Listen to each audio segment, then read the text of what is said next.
ఇక అప్డేట్స్ చూసుకుంటే వార్తా పత్రికలను సమాచార కేంద్రాలుగా భావిస్తుంటాం. ఎన్ని టీవీలు వచ్చినా ప్రతిరోజు పొద్దున్నే పేపర్ మాత్రం చదువుతుంటారు. తద్వారా వచ్చే వార్తా విషయాలను తెలుసుకుంటారు. మరి అలాంటి వార్తలు ఒకే వార్తను ఉద్దేశిస్తూ ఎవరికి నచ్చినట్లు వారు రాసేస్తే ఎలా ఉంటుంది? మాజీ సీఎం వైసీపీ అధినేత వైఎస్ జగన్ సిబిఐ విచారణ సందర్భంగా ఎదురైన పరిణామాలు పత్రికల్లో వచ్చాయి.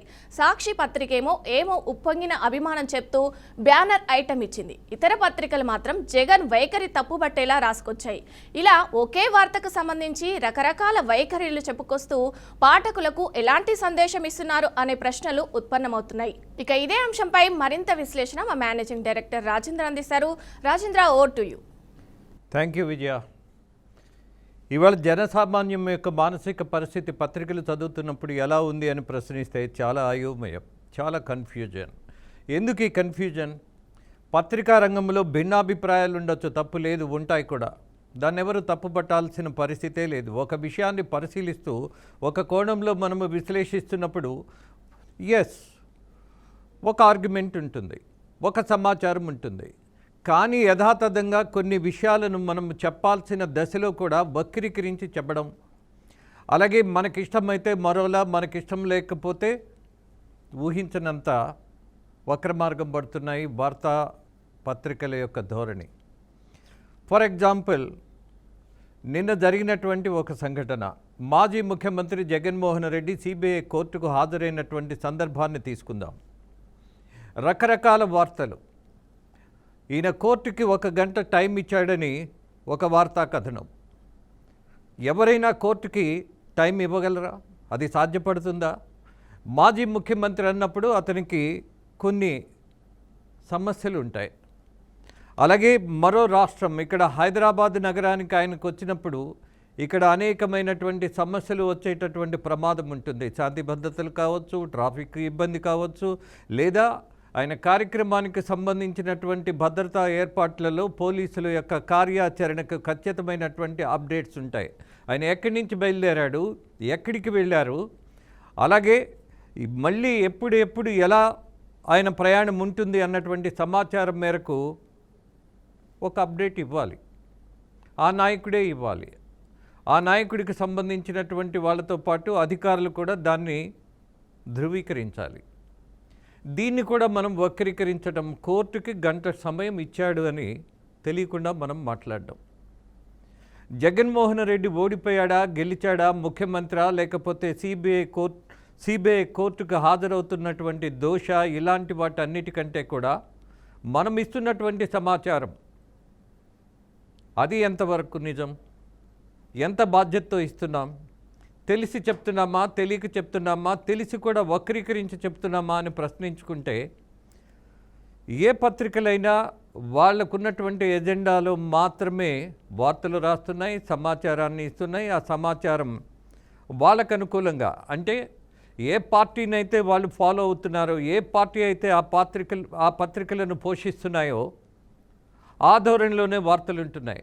జనానికి సంబంధించినటువంటి సమాచారం ఇచ్చేప్పుడు నిజాయితీ కనపడట్లా, ఉన్నది ఉన్నట్టుగా ఇచ్చేటటువంటి ప్రయత్నం జరగట్లా. ఎవరి ధోరణి వాళ్ళది. For example, you take Sakshi today. ఉప్పొంగిన అభిమానం అన్నారు. బేగంపేట ఎయిర్పోర్ట్ జనసంద్రం, కనుచూపు మేర అభిమాన జనం. ఇది వైసీపీ పార్టీ పత్రిక. దీన్ని పత్రిక అనే కంటే కరపత్రిక అన్నా కూడా తప్పులేదు. బికాజ్ ఆ పార్టీకి సంబంధించినటువంటి ఫేవర్గా ఉండే వార్తలు మాత్రమే రాసేటటువంటి ధోరణి వీళ్ళది. కమిటెడ్గా రాస్తారు. ఏమని? ఆ పార్టీకి, ఆ పార్టీ నాయకుడికి సంబంధించి టోటల్ పాజిటివ్గా ఉండేటటువంటిది, ప్రయోజనం కలిగించేటటువంటి ధోరణిలో ఈ పత్రికలో ఉంటాయి. మరి మిగతా పత్రికల ధోరణికి వెళ్తే ఏమైనా భిన్నంగా ఉన్నాయా? ఏదో ఒక ఎజెండాగా కొన్ని వార్తలు ఇచ్చేటటువంటి సాంప్రదాయం దశాబ్ద కాలం కాదు, చాలా దశాబ్దాల నుంచి కొన్ని పత్రికలు అదే ధోరణిలో ఉన్నాయి. For example, you take Eenadu. వీళ్ళేమన్నారు? జగన్ మార్క్ బల ప్రదర్శన అన్నారు. అలాగే బేగంపేట నుంచి మంది మార్బలంతో సిబిఐ కోర్టుకు రాక అని వీళ్ళు రాశారు. ఎవరు? ఈనాడు. ఇక్కడ ఆయన కార్యకర్తలకి స్వేచ్ఛ ఉండదా? అతన్ని కార్యక్రమంలో పాల్గొనేటటువంటిది, ఆఫ్కోర్స్ ఆయన కోర్టుకు వెళ్ళటం అనేది కార్యక్రమం కాదు, కానీ ఆయన హైదరాబాద్ నగరానికి ఒక విచారణకు వస్తున్నప్పుడు ఆయన అభిమానులు వచ్చారా, వాళ్ళని పిలిపించారా అన్నది అది పోలీసులకు ప్రభుత్వాలకు సంబంధించినటువంటి విషయం. అలాంటి ప్రయత్నాలు చేసుంటాయి. But everybody is having their own right. నా నాయకుడు ఎక్కడికైనా వస్తున్నాడు అని అంటే, నేను నా నాయకుడు గాంధీ మహాత్ముడు నడిచి వస్తున్నాడు అని అంటే నేను పరిగెడుతూ వెళతా, అది నా హక్కు. అలాగే జగన్మోహన్ రెడ్డి యొక్క క్యారెక్టర్ ఇక్కడ అసలు కొలమానమే కాదు. ఆయనకున్నటువంటి ఫాలోవర్సు ఆయన్ని ఫాలో అవ్వచ్చు. అలా జనం సమీకరణ జరుగుతున్నప్పుడు జాగ్రత్తలు తీసుకోవాల్సింది ఎవరు? ఇక్కడ ఉన్నటువంటి ప్రభుత్వం. అలాగే జన సమీకరణ జరగకూడదు అన్నటువంటి ఆదేశాలు ఇచ్చే అవకాశం ఉంటే కోర్టులు ఆ జాగ్రత్త తీసుకోవాలి. ఇవేవి తీసుకోకుండా వేలాది మంది వచ్చేశారు అని ఒకరు, లక్షలాది మంది వచ్చేశారని మరికొందరు, అలాగే విశ్వనగరం మొత్తం జగన్మోహన్ రెడ్డి అభిమానులతో నిండిపోయిందని మరొకరు. అవసరమా ఇలా? మరొక పత్రిక ఆంధ్రజ్యోతి ఏం రాసింది? హైదరాబాదులోనూ రపా బేగంపేట నుంచి ర్యాలీగా నాంపల్లి సిబిఐ కోర్టుకు జగన్. వైసీపీ కార్యకర్తల హంగామా, పోలీసులపైన దూకుడు. రాజకీయాల్లో కార్యకర్తలు దూకుడుగా లేకుండా శాంతి స్వభావంతోనూ అలాగే స్వాముల మాదిరి నడిచి వెళ్తూ ఉంటారా? ఉండరు. ఇక్కడ నడుస్తున్నటువంటి రాజకీయం ఏ పార్టీకి సంబంధించినదైనా సరే ఎలా జరుగుతోంది? ఒక పెద్ద జాతరగానే జరుగుతోంది కదా. అసలు ఎన్నికల సమయంలో మనం నామినేషన్కి వెళ్ళడానికి వేలాది మంది కార్యకర్తలు అన్న పేరుతోటి డబ్బులు ఇచ్చి మరీ వెనక నడిపించుకుంటున్నటువంటి రాజకీయం మనకు తెలియదా? దాన్ని మర్చిపోదామా, వదిలేద్దామా, లేకపోతే ఉపేక్షిద్దామా, లేదంటే ఇది సహజంగా జరిగిపోయేటటువంటి వ్యవహారంగా భావిద్దామా? చివరిదే అయితే ఎస్, జగన్మోహన్ రెడ్డి కూడా జన సమీకరణ కావాలనుకున్నాడేమో. అది చట్టబద్ధమైనప్పుడు జనం కలిసి వచ్చారా, లేకపోతే డబ్బులు తీసుకొని వచ్చారా? It is up to him. ఆయన డబ్బులు పెట్టుబడి పెట్టి పిలిపించుకుంటాడో లేదో, బట్ వార్తల్లో రాయించుకోవడానికి ఏం కావాలి? ఒక సినిమా తీసినప్పుడు ఆ సినిమాకు ప్రేక్షకులు రావాలని ఒక బిజినెస్ యాటిట్యూడ్ ఉంటుంది. అలాగే ఒక రాజకీయ నాయకుడు తనకి అత్యంత బలమైనటువంటి వర్గం ఉన్నది, ఫాలోవర్స్ ఉన్నారని నిరూపించుకోవడానికి జరిగినటువంటి ఈ వ్యవహారం మొత్తంలో పత్రికలే కన్ఫ్యూజ్ చేస్తున్నాయి అన్నది కూడా చాలా సామాన్యమైనటువంటి విషయంగా మారిపోయింది. దీన్ని జనం ఎలా అర్థం చేసుకోవాలి అని అంటే, ఇవాళ పత్రికల్లో ఉన్నటువంటి వాళ్ళకంటే కూడా, రాసే వాళ్ళకంటే కూడా, కూసే వాళ్ళకంటే కూడా జనమే కొంత మేధస్సుతోనూ బాధ్యతతోనూ ఆలోచిస్తున్నారు. ఏది రాసినా నమ్ముతారేమో అన్నటువంటి భావం పత్రికలకుంటే అది ఆత్మహత్య సదృశ్యమే. ఇక్కడ ఎందుకు రాస్తారు అనంటే ఆర్థిక ప్రయోజనం అధిక శాతం ఉంటుంది కాబట్టి. నేను ఇదే సందర్భంలో ఒక మహానుభావుడు గురించి మీకు గుర్తు చేస్తా. బుద్ధవరపు వెంకటరత్నం గారు. ఆయన మొదటి తరం సంపాదకులు. ఆయన ఎప్పుడో 1948లో జాగృతి అనే పత్రిక సంపాదకులుగా పనిచేశారు. కానీ తొలి సంచిక వెలువడగానే అది ఆర్ఎస్ఎస్ భావజాలంతో కూడింది కాబట్టి ఆ పత్రికను నిషేధించాలి అని ఆ రోజు ఒక సంచికతోనే ఆపేశారు. కారణం ఒకటే, ఆర్ఎస్ఎస్ ఆ రోజు నిషేధింపబడింది 1948లో. రీజన్ ఈజ్ దాట్ గాంధీ మహాత్ముడిని గాడ్సే చంపాడు కాబట్టి, గాడ్సే ఆర్ఎస్ఎస్కు సంబంధించిన వాడు కాబట్టి ఈ పత్రికను కూడా మనం నిషేధించాలని ఆ రోజు ఉన్నటువంటి ప్రభుత్వం నిర్ణయం తీసుకోవటం. ఎందుకు బుద్ధవరపు వెంకటరత్నం గారి గురించి ఇవాళ గుర్తు చేయాలి అని అంటే, బహుశా ఆయన పేరే తెలియనటువంటి పత్రికా రంగంలో పెద్ద వాళ్ళు, మీసాలు మెలేసేవాళ్ళు, మనకంటే మేధావులు లేదని వాదించే వాళ్ళందరికీ ఈయన పేరు కూడా తెలుసో లేదో అన్నటువంటి పరిస్థితి వాళ్ళ పత్రికా రంగంలో ఉంది.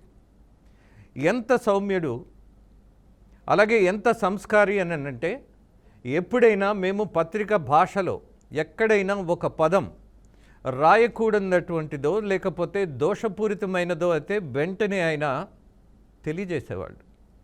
రాజేంద్ర గారు, ఈ పదం ఇలా కాదు, ఈ భావ వ్యక్తీకరణ ఇలా కాదు అని సవరణ ఇచ్చేటటువంటి ఒక గొప్ప విశాలమైనటువంటి భావాలు కలిగినటువంటి సంపాదకుడు ఆయన. ఇవాళ ఆ వాతావరణం ఉందా?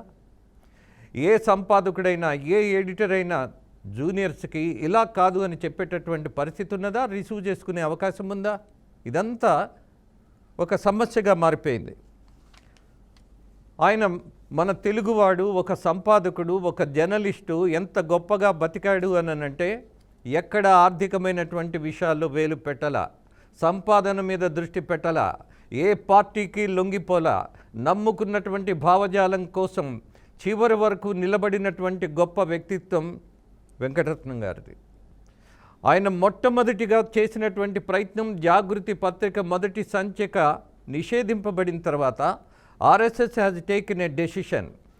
రీజనల్గా మనం కొన్ని పత్రికలను తీసుకురావాలి అని ఆలోచన చేసినటువంటి సందర్భంలో రాష్ట్ర ధర్మ అనేటటువంటి పత్రిక, దానికి సంపాదకులు ఎవరో తెలుసా? దీన్ దయాళ్ ఉపాధ్యాయ్. ఇక మరొకటి పాంచజన్య అనే పత్రిక. పాంచజన్య అనేది బహుశా చాలామందికి తెలియదేమో, కృష్ణుడు పూరించినటువంటి శంఖం. సో పాంచజన్య అన్న పత్రికకి సంపాదకులు ఎవరో తెలుసా? అటల్ బిహారీ వాజ్పేయి. ఈ దేశం గర్వించదగినటువంటి ఒక రాజకీయ నీతివేత్త, అలాగే ఒక మహానుభావుడిగా పత్రికా రంగంలోనే కాదు రాజకీయ రంగంలో కూడా ఎదిగి భారతీయుడు గర్వించదగినటువంటి ఆ మహానాయకుడు ఒక పత్రికకు సంపాదకుడిగా పనిచేశాడు. ఆ తర్వాత తెలుగు విషయానికి వస్తే జాగృతి అనే పత్రికకి 1948 నుంచి 1957 వరకు సంపాదకులుగా మన బుద్ధవరపు వెంకటరత్నం గారు, మన తెలుగువాడు, జర్నలిజం అంటే గర్వించదగినటువంటి పద్ధతిలో నడుచుకున్నవాడు, ఆచరించినవాడు, వార్తలు రాసినవాడు. ఆయన గుర్తు చేసుకోవాలి ఇవాళ మనం. సో నేను అంటున్నది ఒకటే, జర్నలిజంగా ఉందా లేదా అన్నటువంటి అసలు ఎవరికి పెద్దగా కన్ఫ్యూజన్ లేదు అన్నటువంటి సమాధానమే వచ్చింది అందరికీ. ఎందుకని? పత్రికా రంగంలో వర్గాలు సృష్టింపబడ్డాయి. జనాన్ని కూడా అలా మనం విభజించేస్తున్నాం, మనమే డిక్లేర్ చేస్తాం. You take an example. ఇవాళ టీవీ ఛానల్లో ఒక చర్చ నడవబోతోంది. ఆ చర్చకు సంబంధించినటువంటి విషయం అక్కడేం కనపడదు. మనకు ఒక ప్రయోజనం ఉంటుంది. వీడు దుర్మార్గుడు అని ఒక సన్మార్గుడిని తిట్టాలి, మన ఇంట్రడక్షన్ బిగిన్ అయిపోద్ది. లేనిది సృష్టిస్తాం, అబద్ధాలు చెప్పేస్తాం. ఇంట్రడక్షన్లో మనం చెప్పిందే కదా, మనతో పాటు కూర్చున్నటువంటి వాళ్ళు, మనకి బాకా ఊదేవాళ్ళు, అవతల వాళ్ళకి భజన చేసేవాళ్ళు, వాళ్ళనే పిలుస్తాం కదా. అంటే ఇవాళ మనం చెప్పబోయే బూతులు ఏంటి, అబద్ధాలు ఏంటి అనేది ఇంట్రడక్షన్లో అయిపోతుంది. There is no debate at all. అసలు డిబేట్ ఉండదు, చర్చలు ఉండవు, అభిప్రాయాలు, వక్ర మార్గం సంబంధించినటువంటి విషయాలు మాత్రమే ఉంటాయి. సో ఇలా పత్రికా రంగం మారటం అనేది శోచనీయం. ఎనీహౌ, జనమే న్యాయ నిర్ణేతలుగా బహుశా భవిష్యత్తులో వాళ్ళే తీసుకునేటటువంటి నిర్ణయాల్లో నిజమైన మీడియాకు ప్రోత్సాహం ఉంటుందని ఆశిస్తున్నా.